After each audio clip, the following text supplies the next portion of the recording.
Imagine que ton avenir est déjà en train d'être façonné, mais pas par toi, ni par tes objectifs, ni par tes talents, ni par ce que tu crois être capable de réaliser, mais par les personnes qui t'entourent.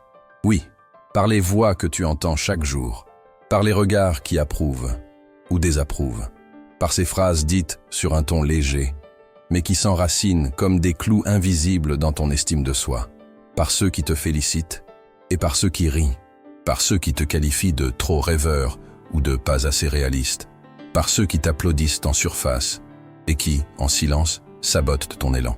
As-tu déjà réfléchi au fait que ta vie est peut-être en train d'être écrite, à ton insu, par des gens qui ne méritaient même pas d'avoir un crayon en main? Selon le psychologue social Dr. David McClelland de Harvard, jusqu'à 95% de ton succès ou de ton échec peut être déterminé par les personnes avec lesquelles tu t'associes. 95%. Tu saisis ce que cela signifie? Cela signifie que ta génialité, ta discipline, ton intelligence émotionnelle, ton effort, tout cela peut être étouffé, décrédibilisé, saboté ou rendu invisible si tu es entouré des mauvaises personnes. Et il ne s'agit pas de méchants de feuilleton, ni d'ennemis déclarés, ni de traîtres en cape noire avec un rire diabolique. Non, il s'agit de gens ordinaires, parfois des gens qui t'aiment, parfois des gens que toi tu aimes. Des amis, des collègues, des membres de ta famille, des mentors, des partenaires, ceux qui respirent le même air que toi et qui, subtilement, modèlent tes décisions, tes standards, tes rêves. C'est inconfortable à admettre, parce que la vérité l'est toujours, mais il vaut mieux l'affronter maintenant que de passer une vie entière à courir, sans savoir que des chaînes invisibles sont attachées à tes chevilles. Et c'est pour ça que cette vidéo existe. Parce qu'il est temps de couper ces chaînes. Il est temps de regarder avec une honnêteté brutale qui te pousse et qui te freine. Dans les prochaines parties, nous allons exposer les 6 types de personnes que tu dois apprendre à ignorer si tu veux bâtir une vie libre, pleine de sens et de succès. Mais d'abord, tu dois comprendre une chose fondamentale. Ignorer, ce n'est pas rejeter. Ignorer, ce n'est pas mépriser. Ignorer, c'est se protéger. C'est un choix conscient de ne pas laisser de petites voix gouverner une grande âme. C'est tracer une frontière entre ce qui est à toi et ce qui t'a été imposé. Mais peut-être que tu te demandes, pourquoi est-ce si difficile? Parce que nous sommes des créatures sociales, programmées pour rechercher l'acceptation, l'appartenance, la validation. Depuis l'enfance, on nous apprend que plaire aux autres est la clé pour être aimé. Et décevoir, c'est risquer l'exclusion. Mais ce besoin profond d'être accepté se transforme souvent en une dépendance toxique à l'approbation. Et alors, on commence à mesurer notre valeur à travers le regard des autres. Et c'est là que réside le danger. Parce que si cet autre est une personne négative, critique, contrôlante ou manipulatrice, tu ne perds pas seulement ta paix, tu perds ta boussole. Et sans boussole, n'importe quel chemin semble correct, même ceux qui te mènent droit dans le vide. Combien de fois as-tu étouffé un rêve par peur d'être jugé? Combien de fois as-tu préféré te taire pour ne pas déranger? Combien de fois as-tu maquillé ton authenticité derrière le masque du conformisme? Et le plus cruel, combien de fois as-tu fait ça sans même t'en rendre compte? L'influence de ceux qui nous entourent est si subtile et si puissante qu'elle peut modeler le ton de ta voix, le volume de ton ambition et la limite de ce que tu crois possible. Tu peux devenir une version réduite de toi-même, juste pour ne pas déranger les autres. Et la vérité, c'est que tu n'échoues pas toujours par manque de capacité, mais par manque de soutien. Pas un soutien financier, ni matériel, mais un soutien émotionnel, mental, spirituel. Tu n'as pas besoin de quelqu'un qui fasse à ta place. Tu as besoin de quelqu'un qui ne t'empêche pas de le faire toi-même. Quelqu'un qui, en te voyant grandir, ne se sente pas diminué. Quelqu'un qui applaudisse ton envol, sans vouloir t'enfermer dans une cage de médiocrité. Mais soyons clairs, ces personnes sont rares, et les autres sont partout. Tu connais sûrement cet amie qui te dit « Prends ton temps, pourquoi te presser ?» alors qu'au fond, elle a peur de te voir réussir. Ou ce membre de ta famille qui rit quand tu dis que tu veux entreprendre, changer de métier, apprendre une nouvelle compétence. Ou ce collègue qui semble te soutenir, mais glisse toujours un petit « Tu crois vraiment que c'est fait pour toi ?» avec un sourire en coin. C'est ce qu'on appelle du sabotage affectif. Et le plus dangereux, Il est souvent emballé dans du souci pour toi. Je te dis ça parce que je tiens à toi. Je ne veux pas que tu sois déçu. C'est juste que je connais plein de gens qui ont essayé et ça n'a pas marché. Mais la vraie question que tu dois te poser est: combien de ces personnes vivent réellement la vie que toi, tu aimerais vivre? Combien d'entre elles ont l'autorité morale ou les résultats pour se permettre de commenter ton chemin? Confierais-tu ta santé à quelqu'un de malade? Tes finances à quelqu'un de ruiné? Ton couple à quelqu'un de malheureux en amour? Alors pourquoi confierais-tu ton avenir à quelqu'un qui a abandonné le sien?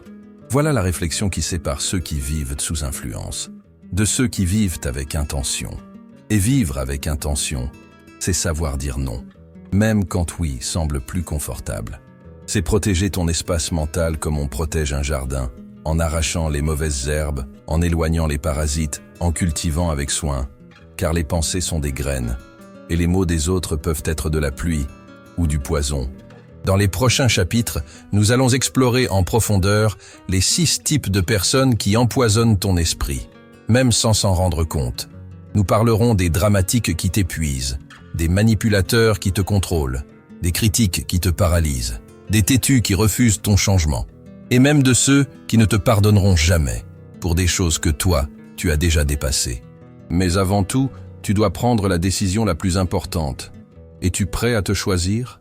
Es-tu prêt à renoncer à plaire à tout le monde pour commencer à plaire à ta propre conscience? Es-tu prêt à perdre certaines personnes pour enfin gagner toi-même? Es-tu prêt à construire un environnement qui nourrit et ne suffoque pas ta grandeur? Si la réponse est oui, alors ce qui vient pourrait bien transformer ta façon de voir les autres. Et peut-être, pour la première fois, tu comprendras pourquoi tant de tes projets semblaient prometteurs, mais n'ont jamais abouti. Ce n'était pas un manque de stratégie, c'était un excès de sabotage. Ce n'était pas un manque de force, c'était un trop-plein de bruit.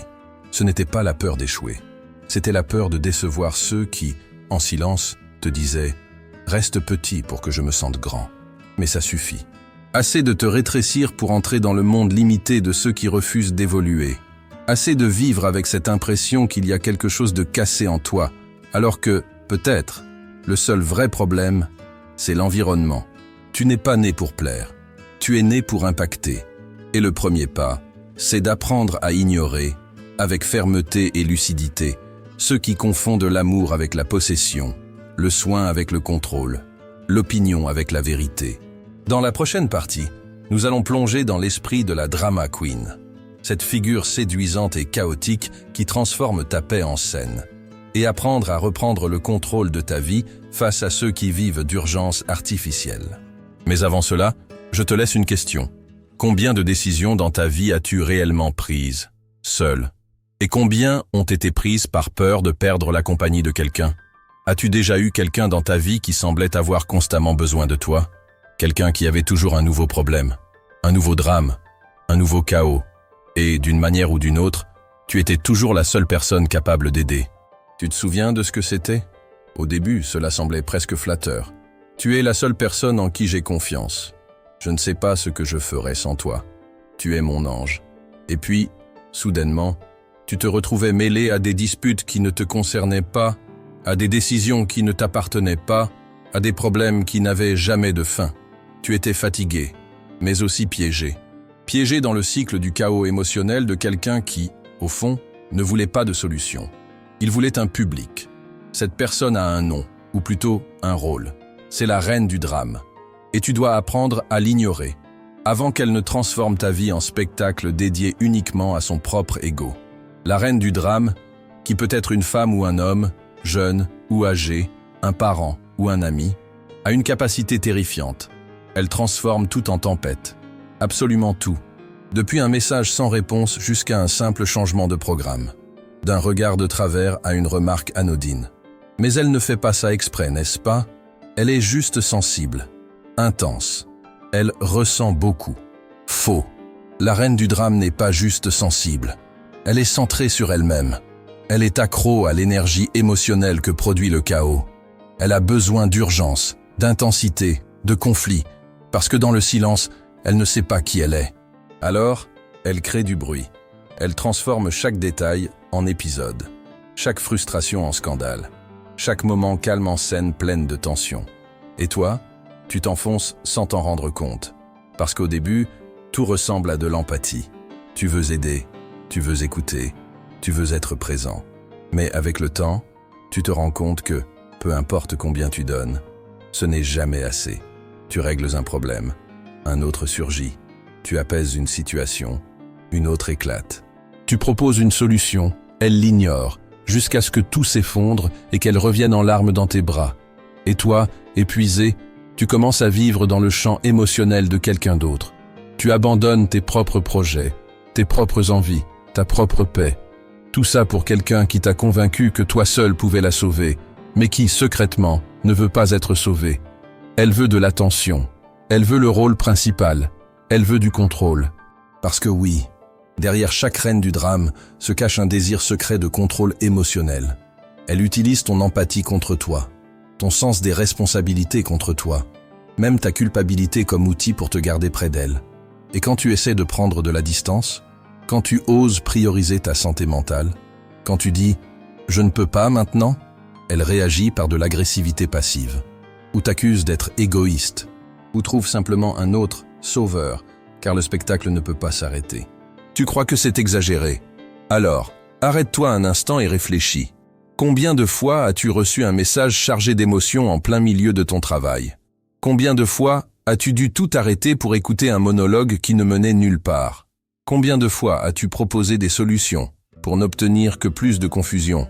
Et surtout, combien de fois t'es-tu senti coupable simplement pour avoir essayé de vivre ta propre vie? C'est ainsi que commence la ruine silencieuse. Tu te vides peu à peu, jusqu'au jour où tu te réveilles et réalises « tu es trop fatigué pour rêver, trop occupé pour avancer, trop vidé pour grandir ».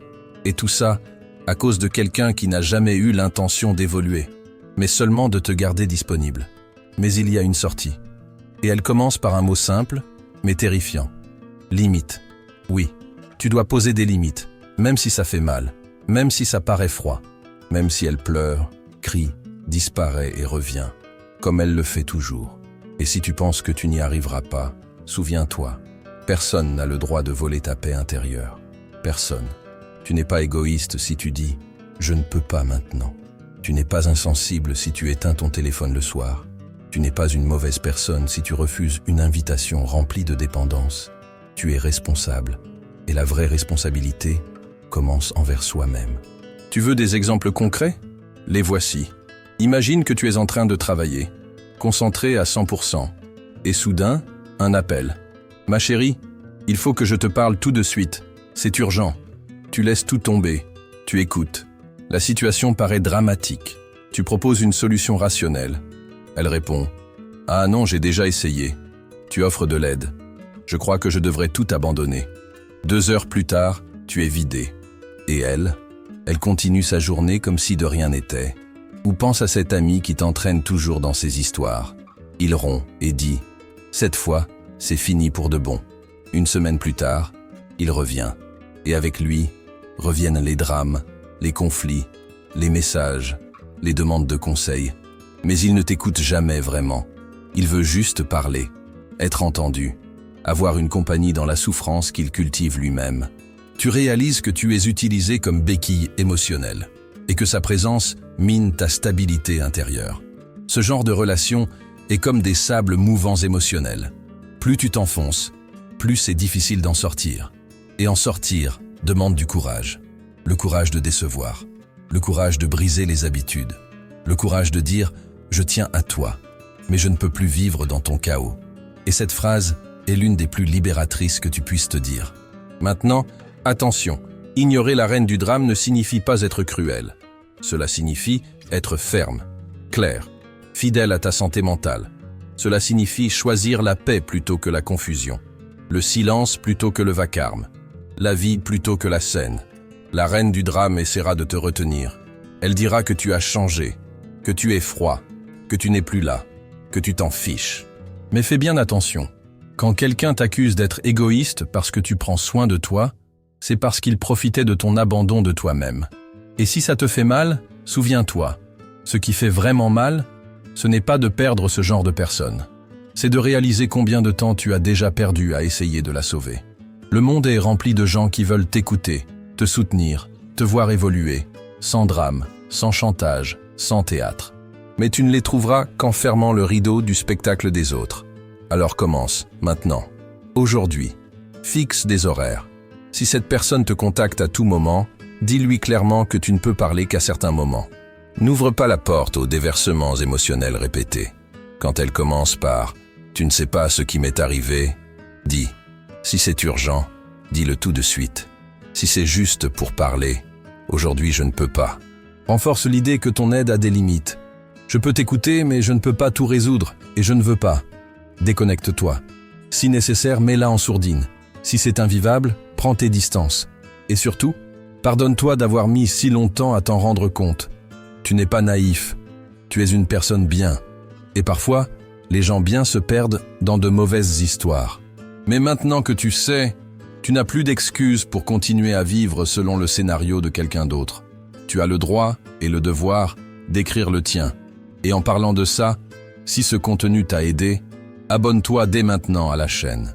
N'attends pas. Le changement commence par l'environnement. Et ici, tu as trouvé un espace sans bruit, plein d'idées qui t'élèvent. Like cette vidéo si elle a touché quelque chose d'oublié en toi, si elle t'a rappelé quelqu'un, ou toi-même. Like pour affirmer ton engagement envers ta propre paix intérieure. As-tu déjà réfléchi au nombre de versions de toi-même que tu as créées, juste pour être accepté? Des versions qui parlent moins, ou plus, qui rient sans trouver ça drôle, qui disent oui alors qu'elles pensent non, qui s'effacent un peu, juste pour ne pas décevoir. Combien de fois t'es-tu adapté, modelé, tu t'es tu, en essayant de plaire à quelqu'un qui, au fond, n'a jamais vraiment été satisfait de toi? Pire encore, quelqu'un qui ne le sera peut-être jamais. Voici le troisième type de personne qu'il faut apprendre à ignorer. Celle à qui tu as essayé de plaire 1, 2, 10, 50, 100 fois, sans que cela ne suffise jamais. Et aussi dur que ce soit à entendre, voici une vérité brute. Ce n'est pas que tu fais les choses mal, c'est que cette personne vit pour te faire sentir insuffisant. Car plus tu essaies, plus elle se sent en contrôle de ta valeur. Mais pourquoi tombons-nous dans ce piège?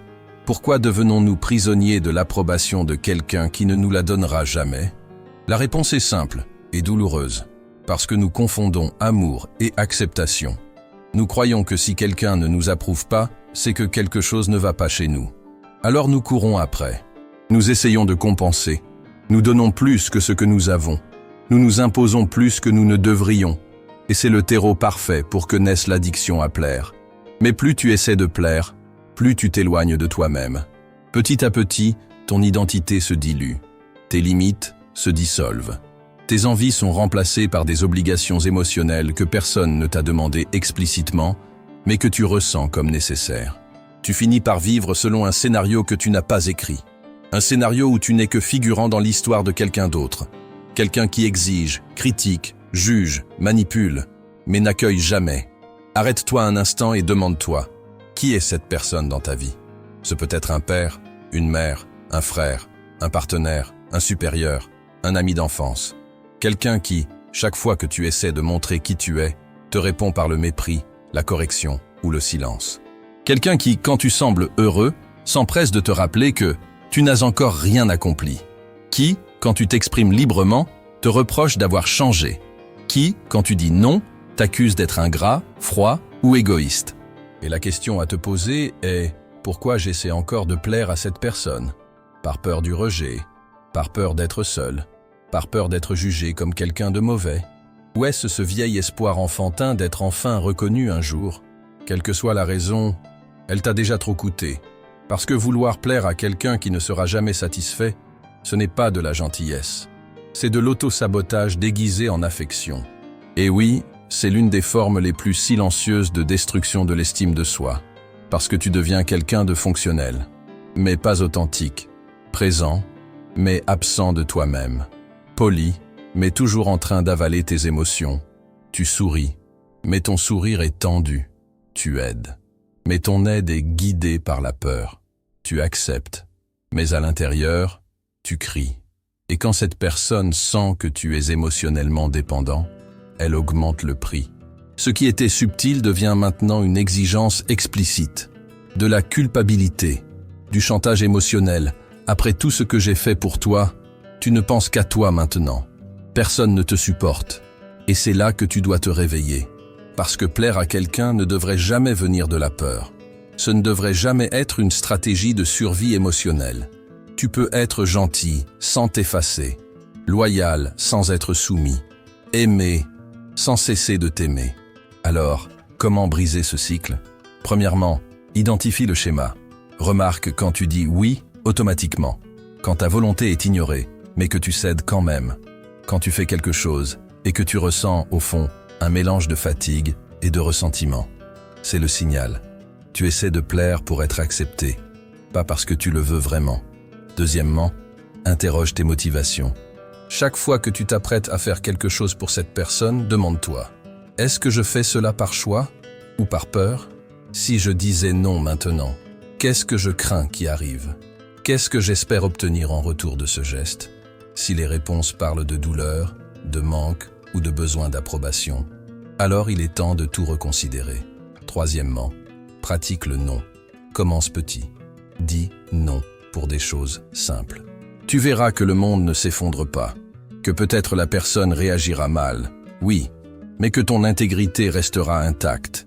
Et surtout, tu recommences à t'écouter, parce que ce qui détruit ceux qui veulent plaire à tout prix, ce n'est pas trop donner, c'est ne plus s'entendre à l'intérieur. Chaque fois que tu cèdes contre ta volonté, une partie de toi crie, et tu ne l'écoutes pas, jusqu'au jour où tu oublies le son de ta propre voix. Et sans voix, tu deviens un écho. Mais tu n'es pas venu au monde pour être l'écho de quelqu'un. Tu es là pour occuper ta place, pour exprimer ta vision, pour vivre avec intégrité. Et l'intégrité, parfois, exige de prendre de la distance. Oui, il se peut que tu doives t'éloigner de cette personne, que tu perdes la place que tu occupais dans sa vie, que tu déçoives des attentes qui, de toute façon, n'étaient jamais justes. Mais crois-moi, la paix qui vient ensuite vaut largement l'inconfort du début. Tu découvriras que le monde ne s'écroule pas quand tu arrêtes de plaire. Au contraire, il commence enfin à avoir du sens. Et petit à petit, d'autres personnes arrivent. Des personnes qui ne veulent pas une version modifiée de toi. Des personnes qui aiment ton essence, pas ton obéissance. Des personnes qui ne te mesurent pas à ta performance, mais à ta présence. Et c'est là que commence la guérison.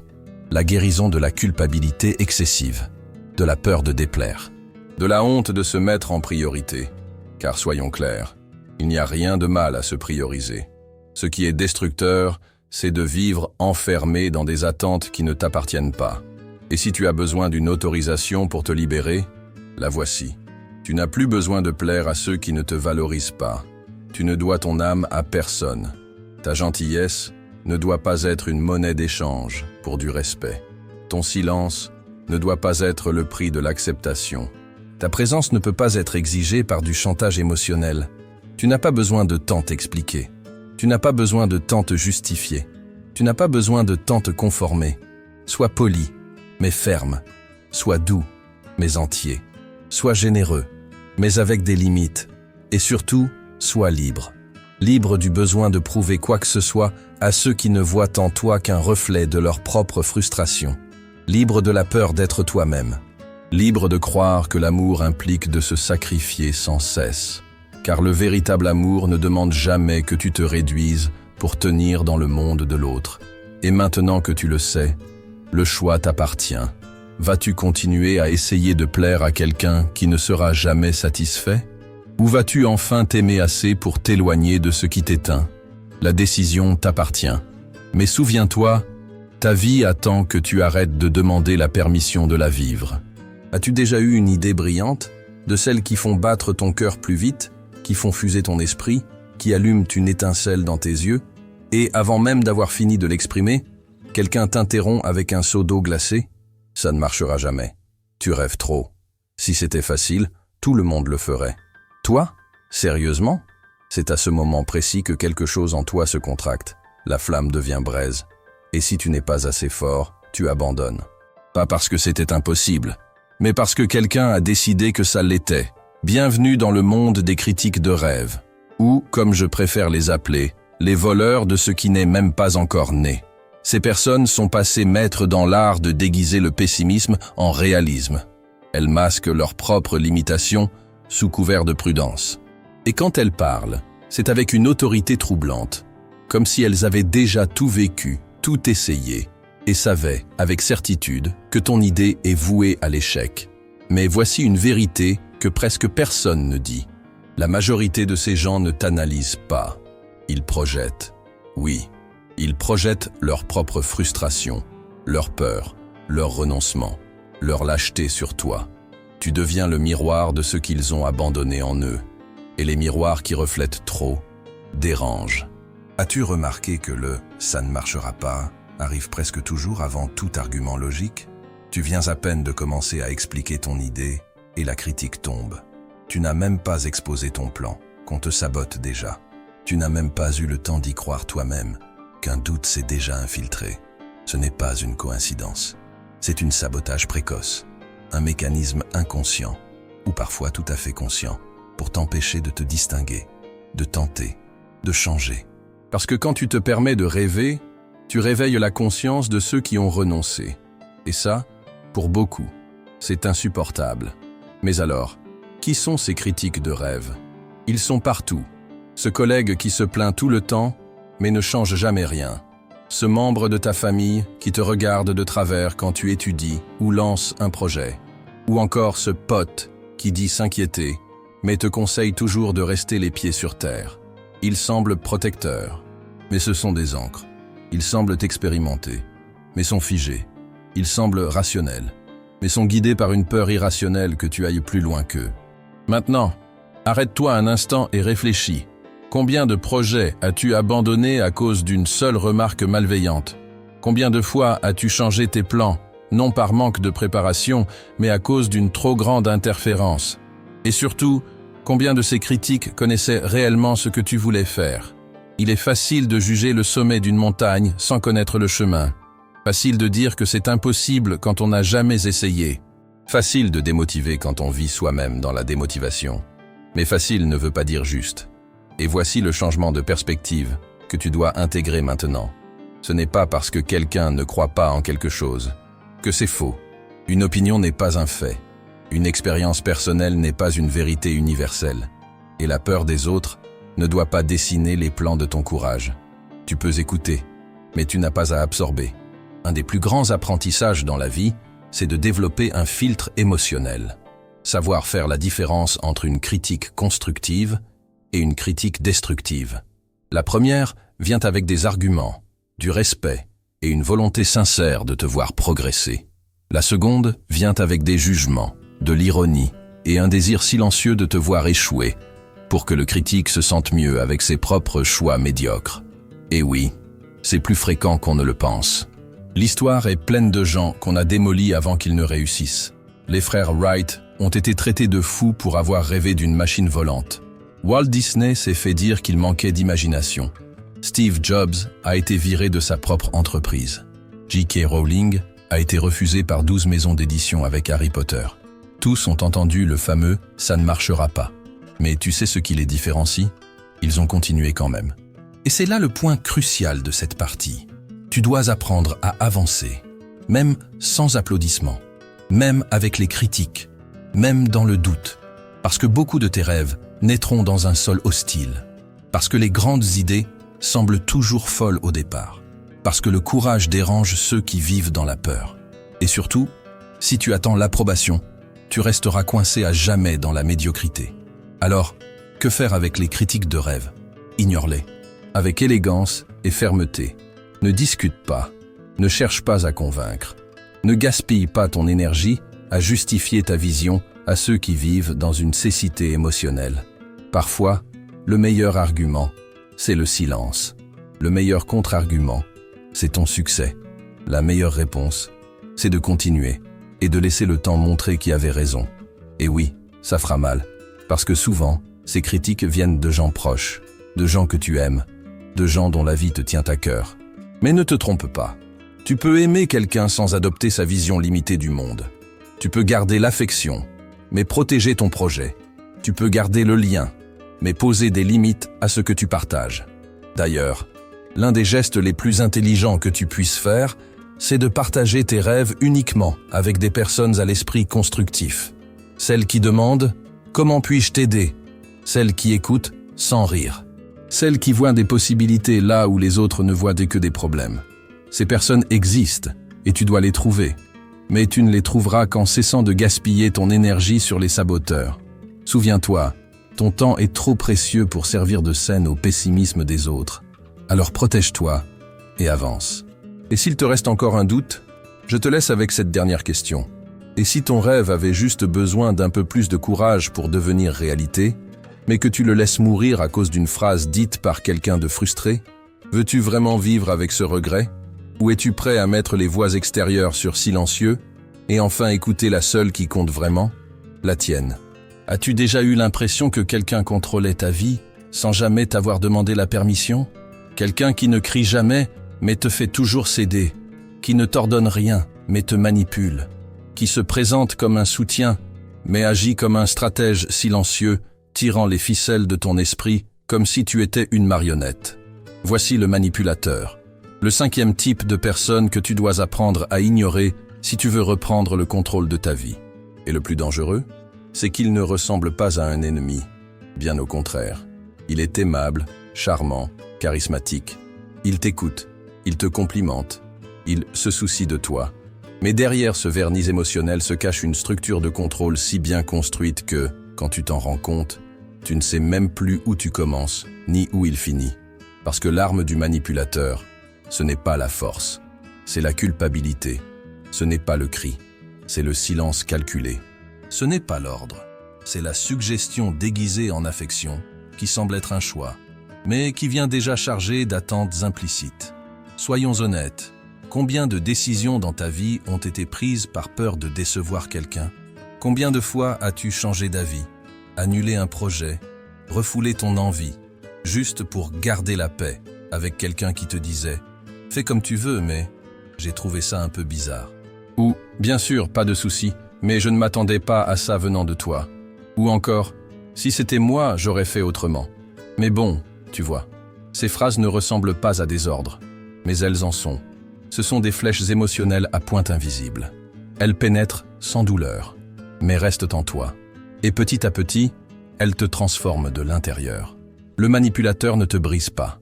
Il te redirige, sans que tu t'en aperçoives. Et c'est ça qui le rend si dangereux. Parce qu'il n'a pas besoin de violence ou de chantage explicite. Il utilise ta propre conscience contre toi. Tu commences à te surveiller toi-même, à te censurer, à réfléchir à 2 fois avant d'agir. Pas par éthique, mais par peur de sa réaction subtile. Son silence, son regard blessé, son commentaire passif-agressif. C'est comme vivre sur un champ de mines émotionnelles, où chaque faux pas peut déclencher une explosion de culpabilité qui ne t'appartient même pas. Et cette prison n'a pas de barreaux, elle a des liens d'amitié, d'amour, de préoccupation. Mais des liens trop serrés finissent aussi par étouffer. Pause. Respirons un instant. Jusqu'ici, nous avons déjà parlé de 4 types de personnes qui drainent ton énergie. Le drame qui te submerge, le besoin insatiable de plaire, le critique de rêve, et maintenant, le manipulateur. Mais le manipulateur a quelque chose que les autres n'ont pas. Il te fait croire qu'il agit pour ton bien. Et c'est là que réside le poison. Tu commences à croire que tu as besoin de cette personne pour prendre des décisions, que sans son avis, quelque chose ira de travers. Tu commences à filtrer tes propres désirs de peur de passer pour quelqu'un d'ingrat. Voici un fait qui va te secouer. Des recherches en psychologie relationnelle montrent que les relations fondées sur la manipulation émotionnelle augmentent de 80% les risques de développer de l'anxiété chronique et de prendre des décisions de vie insatisfaisantes. On appelle ça une violence psychologique subtile. Subtile, parce qu'elle ne laisse pas d'hématomes, mais elle laisse des traces. Tu perds confiance en ton propre jugement. Tu as l'impression d'être toujours en dette. Tu ressens le besoin d'une validation extérieure pour chaque choix. Et tu sais quoi? Ce n'est pas de l'amour, c'est du contrôle. C'est une dynamique où le manipulateur a besoin que tu restes petit, confus, dépendant, pour rester important dans ta vie. Et quand tu commences à grandir, il change de stratégie. Si avant il te couvrait d'éloges, maintenant il devient ironique. Il se distance de façon calculée. Il joue la froideur. Il fabrique la déception. Tout ça pour que tu retournes à ta place d'avant, celle de la personne qui s'excuse d'être elle-même. Alors, comment s'en libérer? Premièrement, accepte que tu n'as pas à porter les émotions des autres. Tu peux aimer quelqu'un tout en refusant les jeux psychologiques. Tu peux être présent sans être soumis. Tu peux respecter sans t'annuler. Deuxièmement, repère les schémas. Chaque fois que tu dis « oui » alors que tu veux dire « non », chaque fois que tu ressens de la culpabilité sans avoir rien fait de mal, chaque fois que tu te sens testé, manipulé, jaugé, arrête-toi. Ce sont des signaux clairs que quelqu'un agit dans l'ombre de ta liberté. Troisièmement, casse la dynamique. Cela ne veut pas toujours dire couper le lien immédiatement, même si parfois c'est nécessaire. Mais cela veut dire changer les règles du jeu, cesser de réagir comme avant. Refuser le rôle qu'on t'a attribué. Quand la personne fait un commentaire déguisé, réponds avec clarté. Je préfère que tu dises ce que tu penses clairement. Quand elle utilise le silence comme punition, ne devine rien. Dis « Si tu veux parler, je suis là. Sinon, c'est ok aussi. » Quand elle essaie de te faire culpabiliser, réponds avec assurance. C'est ma décision et je l'assume pleinement. Tu vas remarquer que la force du manipulateur réside dans ta réaction. Tu changes ta réaction, tu brises le mécanisme. Et cela peut provoquer un conflit. La personne peut se vexer, te traiter d'égoïste, dire que tu es devenu froid, distant, différent. Mais la vraie question est, est-ce vraiment mauvais? Ou bien es-tu enfin en train de devenir qui tu es? Si ce changement te rend plus libre, plus léger, plus entier, alors oui, tu es sur le bon chemin. Enfin, prépare-toi à une solitude temporaire. Chaque libération crée un vide. C'est l'espace entre la sortie de prison et la construction d'un nouveau foyer. Mais ne confonds pas solitude et erreur. Le manipulateur utilisera ça contre toi. Tu vois, personne ne te comprend comme moi. Mensonge. Ce qu'il veut vraiment dire, c'est « personne ne te contrôle comme moi ». Et c'est là le plus grand signe que tu as eu raison de partir. Parce que les personnes saines ne cherchent pas à contrôler. Elles cherchent à se connecter. Elles ne te réduisent pas pour te garder près d'elles. Elles t'élèvent, même si cela signifie devoir te laisser partir. Et ces personnes existent. Mais elles n'arriveront que lorsque l'espace sera nettoyé, lorsque l'influence sera la tienne, lorsque ton énergie ne sera plus contaminée. Petit résumé, car tu mérites une pause avant la suite. Tu es en train d'apprendre à identifier et rompre les liens qui t'emprisonnent. Le drame, la culpabilité, la critique, la manipulation. Tout cela sont des façons subtiles d'éteindre ta lumière. Mais ta lumière est en train de se rallumer. Tu apprends à choisir qui entre et qui sort de ton espace émotionnel. Et cela change tout. Alors, avant de passer à la suite, une dernière question. Es-tu prêt à dire non, même si cela signifie décevoir quelqu'un, juste pour enfin arrêter de te décevoir toi-même? Si la réponse est oui, alors tu as déjà fait le premier, et le plus important, pas. Tu peux changer de ville, de coiffure, de carrière, de cercle social. Tu peux changer d'habitude, de croyance, de comportement. Mais rien de tout cela ne comptera pour certaines personnes, parce que pour elles, tu seras toujours celui ou celle que tu as été. Et cela, aussi subtil que cela puisse paraître, est l'une des prisons les plus cruelles de la vie moderne. Être étiqueté à jamais par ton passé, même après avoir rené intérieurement. Tu as déjà vécu ça? Tu as déjà ressenti ce malaise glacé en croisant quelqu'un de ton passé et en percevant, dans le ton de sa voix, dans son regard, dans ses commentaires, que cette personne est encore accrochée à une version de toi qui n'existe plus? Tu as toujours été comme ça, non? Tu n'as jamais eu la discipline pour ça. Tu abandonnes toujours en cours de route. Je te connais depuis tout petit. Tu n'es pas du genre à aller jusqu'au bout. C'est marrant, toi si zen maintenant. Qui l'aurait cru? Ces phrases, apparemment anodines, sont comme des chaînes invisibles. Elles te tirent en arrière, vers un moule émotionnel que tu as mis des années à briser. Et le pire, elles viennent souvent de ceux qui t'ont vu grandir, de ceux qui prétendent te connaître mieux que personne. Mais est-ce vraiment le cas? Ou est-ce qu'ils ne connaissent que la version qui les arrangeait? La version confortable, prévisible, contrôlable. La version qui ne remettait rien en question, même pas elle-même. Parce que grandir, évoluer, se transformer, c'est un acte révolutionnaire. Et toute révolution provoque des résistances, surtout chez ceux qui préfèrent la stabilité de ton immobilisme à l'inconfort de ta transformation. Pourquoi cela arrive-t-il? Parce que ta transformation défie l'identité qu'ils avaient construite pour toi, et en miroir, celle qu'ils ont construite pour eux-mêmes.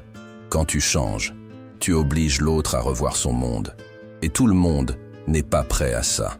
Imagine un tableau accroché à un mur depuis des années. Il fait partie du décor. On ne le remarque même plus. Et soudain, tu retires ce tableau. Que se passe-t-il? Un vide, une gêne, la sensation que quelque chose ne va pas. Tu es devenu ce tableau qui a quitté le mur. Et le mur ne sait pas comment réagir. C'est pour ça que les membres de ta famille, les amis d'enfance, les anciens collègues ou partenaires peuvent, sans s'en rendre compte, devenir des saboteurs émotionnels de ton évolution. Ils ne le font pas par méchanceté, mais ils le font. Et tu le ressens. Parce que chacun de tes nouveaux pas est un rappel que personne n'est condamné à rester le même, sauf ceux qui choisissent de stagner. Maintenant, respire. Prenons un instant pour voir où nous en sommes. Jusqu'ici, tu as appris à te libérer de, premièrement, ceux qui vivent dans le drame émotionnel. Deuxièmement, ceux qui ne sont jamais satisfaits de tes efforts. Troisièmement, ceux qui ne croient pas en tes rêves. Quatrièmement, ceux qui manipulent ton comportement. Et maintenant, cinquièmement, ceux qui refusent d'accepter ta transformation. C'est un chemin de rupture. Et chaque rupture offre une nouvelle forme de liberté. Mais celle-ci, elle est particulière. Parce qu'elle ne parle pas seulement des relations. Elle parle d'identité, de sortir de l'ancienne version de toi. Même si cette version a été construite dans la douleur, les traumas et la survie. Le problème, c'est que beaucoup veulent te garder tel qu'ils t'ont connu, comme s'ils avaient des droits sur ton histoire, comme si tu n'avais pas le droit de devenir quelqu'un d'autre. Et quand tu commences à changer, ils t'accusent d'incohérence. Alors maintenant, tu es healthy?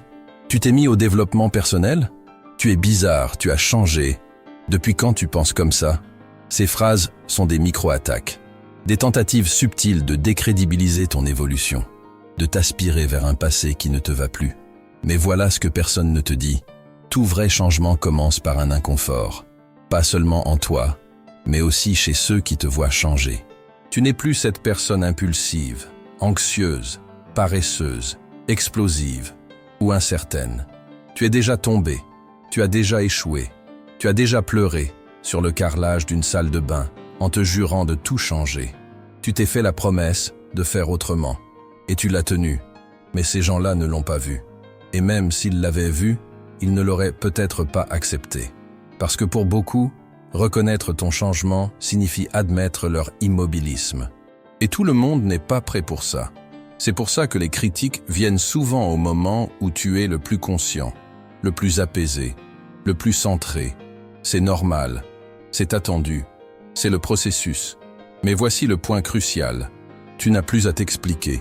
Tu n'as pas à justifier ta nouvelle phase, tes choix d'habitude, ta nouvelle voix, ton nouveau silence, ta nouvelle posture. Tu n'es pas obligé de correspondre aux souvenirs que les autres ont de toi. Tu n'es pas responsable de la version qu'ils ont fabriquée de toi. Ta seule responsabilité est d'être fidèle à la personne que tu es devenue, même si cela dérange, même si cela éloigne, même si cela brise d'anciens liens, car certains liens étaient basés sur des versions de toi qui n'existent plus. Et garder ces liens, c'est comme jouer un rôle dans un film dont le tournage est terminé. La question est, jusqu'à quand vas-tu jouer ce rôle? Jusqu'à quand vas-tu rire aux mêmes blagues nulles sur ton ancien toi? Tolérer des surnoms qui te rabaissent? Accepter des comportements qui t'infantilisent? Des récits qui te figent? Il est temps de dire, cette version de moi est morte, et je ne vais pas continuer à faire semblant d'y vivre juste pour te faire plaisir. Point final. Ce n'est pas de l'arrogance, c'est de la clarté, c'est de la maturité, c'est de l'amour-propre. Et la conséquence directe, c'est que certains vont s'éloigner. Mais laisse-moi te dire une chose. Quelqu'un qui s'éloigne parce que tu as grandi ne t'a jamais vraiment aimé. Il aimait le contrôle, il aimait le confort, il aimait la prévisibilité de te maintenir dans un endroit sûr pour lui. Le véritable amour n'a pas peur de ton évolution. Il la célèbre. Il avance à tes côtés. Il s'adapte, apprend, grandit avec toi. Et quand ce genre d'amour arrive, tout le reste paraît minuscule. Alors oui, embrasse la rupture. Laisse-les te trouver étrange, distant, changé. Il vaut mieux être rejeté pour ce que tu n'es plus, que d'être accepté pour ce que tu fais semblant d'être. Et maintenant, avant de passer à la dernière partie de ce chemin, respire profondément. Tu as traversé 5 confrontations intérieures jusqu'ici. Et celle-ci, peut-être, est la plus libératrice de toutes. Parce que quand tu cesses de vivre selon la mémoire émotionnelle des autres, tu te permets enfin de vivre selon la vérité présente de ce que tu es devenu. Et ça, personne ne peut te l'enlever. Peu importe à quel point tu as évolué. Pour certaines personnes, tu seras toujours l'erreur que tu as commise. Pas la demande de pardon, pas les pas faits ensuite, pas la nouvelle version de toi-même que tu as reconstruite avec effort et conscience. Certaines personnes choisissent simplement de ne pas te pardonner, et non pas parce qu'elles sont encore blessées, mais parce que te maintenir prisonnier de la culpabilité leur donne du pouvoir.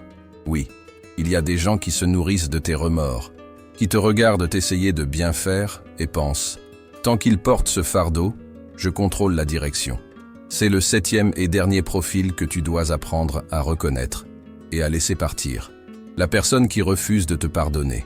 Celle qui transforme le passé en miroir déformé, dans lequel tu te vois comme quelqu'un que tu n'es plus. Celle qui insiste pour te rappeler ce que tu as été, même quand tu as déjà donné tous les signes que tu n'es plus cela. Et voici une question difficile. Dois-tu continuer à prouver que tu as changé à quelqu'un qui ne veut pas te voir changer? La réponse honnête? Non. Car il y a une limite entre réparation et humiliation, entre responsabilité et autoflagellation, entre empathie et soumission. L'erreur a peut-être été la tienne, mais la prison, maintenant, est un choix partagé. Et si l'autre continue de garder la porte fermée, même après que tu as frappé avec sincérité, il est peut-être temps de cesser de frapper et de commencer à marcher. Tu n'es pas obligé de porter une croix qui ne représente plus qui tu es. Et ne te trompe pas, le plus grand pardon que tu puisses recevoir ne vient pas de l'extérieur. Il vient de toi. Il vient quand tu regardes en arrière avec honnêteté, mais pas avec haine de soi. Quand tu comprends où tu as fauté, que tu apprends, que tu assumes, mais que tu ne te détruis pas pour toujours. Il vient quand tu t'autorises à avancer plus léger, même sans l'absolution des autres, parce que tout pardon ne te sera pas accordé. Et tout pardon refusé ne doit pas t'empêcher de vivre. Tu as peut-être fait du mieux que tu pouvais, avec la conscience que tu avais. Et maintenant, avec la conscience que tu as, tu peux faire autrement. Et cela suffit. Cela suffit pour que tu grandisses. Cela suffit pour que tu continues ta route. Cela suffit pour que tu ouvres un nouveau cycle, sans traîner de chaînes invisibles. Pause, respirons et récapitulons. Tu as déjà reconnu et commencé à te libérer de le premier, celui qui t'étouffe avec des drames constants. Le deuxième, celui qui ne reconnaît jamais tes efforts pour plaire. Le troisième, celui qui méprise tes rêves et te décourage. Le quatrième, celui qui manipule tes émotions avec des tactiques déguisées. Le cinquième, celui qui t'enferme dans l'ancienne version de toi-même. Le sixième, celui qui refuse de lâcher la rancune, même après ton changement. Et maintenant, le septième, le jugement éternel. Ceux qui utilisent ton passé comme monnaie d'échange, qui te jettent tes fautes à la figure, qui tiennent à te rappeler, à chaque tentative de renouveau, tu ne mérites pas ça, mais tu le mérites. Tu mérites la paix que tu as cherchée, le progrès que tu as accompli, la nouvelle version que tu as construite, avec douleur, effort et courage. Et ceux qui ne le voient pas, ne méritent pas autant de place en toi. Tu peux honorer la douleur que tu as causée, tu peux regretter, tu peux essayer de réparer, mais tu peux aussi, et tu dois, avancer. Tu n'es plus dans cette époque, dans cette mentalité, dans ce déséquilibre. Tu as changé, même si l'autre est resté figé dans le moment où tout a dérapé. Et c'est cela qui compte. Parce que ta vie ne peut pas être écrite seulement avec des chapitres de culpabilité.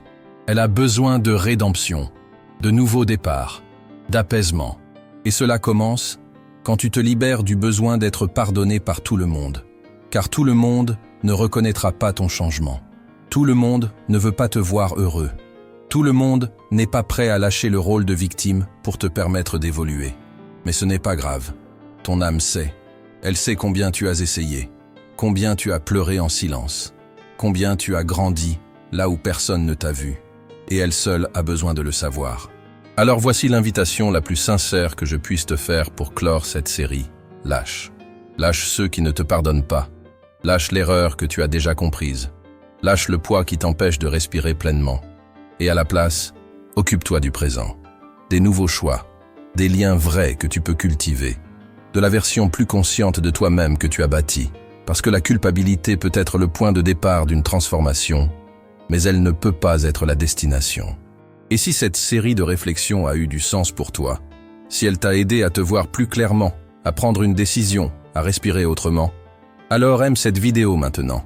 Ce simple geste renforce l'engagement que tu prends envers ta liberté émotionnelle. Si tu n'es pas encore abonné, fais-le maintenant. Cet espace est pour toi, qui en as assez de vivre sous le joug du contrôle, de la culpabilité, de la manipulation ou de la peur. Ici, tu trouveras du courage, des mots, de la clarté. Commente ci-dessous, parmi ces 7 profils, lequel t'a le plus marqué? Qui dois-tu encore ignorer pour enfin t'écouter toi-même? Continuons cette conversation ensemble et prépare-toi. Dans le prochain contenu, nous allons franchir une nouvelle étape. Maintenant que tu as nettoyé le terrain, nous allons parler de planter de nouvelles relations. Des relations saines, inspirantes, avec des personnes qui ne te mettent pas la pression, mais te renforcent. Avec des gens qui ne te veulent pas conforme, mais te veulent entier. Le chemin de la guérison ne s'achève pas quand tu lâches ce qui te fait mal. Il commence vraiment quand tu choisis, en pleine conscience, ceux qui méritent de rester. Merci d'avoir été là. Merci d'avoir écouté avec le cœur. Merci d'avoir eu le courage d'aller jusqu'au bout. On se retrouve dans le prochain épisode. Et d'ici là, n'oublie jamais, tu n'es pas ce que tu as fait. Tu es ce que tu as décidé de faire ensuite.